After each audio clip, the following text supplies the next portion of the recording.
आज मुद्रांक नोंदणी विभागाच्या पेपरचा पहिला दिवस होता। आजच्या पेपरमध्ये तळपायाची आग मस्तकात जाणे हा वाक्प्रचार विचारलेला होता।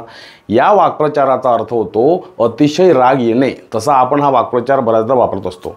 एक उदाहरण घेऊन या वाक्प्रचारावर प्रकाश टाकूया।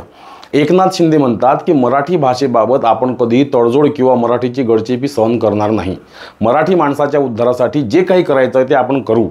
दिलेला शब्द आपण पाळत असतो, त्यामुळे मराठी माणूस आपल्यासोबत आहे।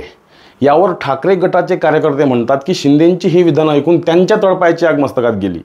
शिंदेंची असे बोलणे हा लबाडपणा आहे। हिंदी सक्तीचा GR काढण्याचा निर्णय जेव्हा सरकारने घेतला तेव्हा मंत्रिमंडळात प्रस्ताव त्यांच्याच पक्षाचे शिक्षण मंत्री दादा भुसे यांनी आणला। मराठीचा इतकाच कळवळा असता तर तेथेच शिंदेंनी प्रस्तावाला विरोध केला असता किंवा दादा भुसेंवर कारवाई केली असती।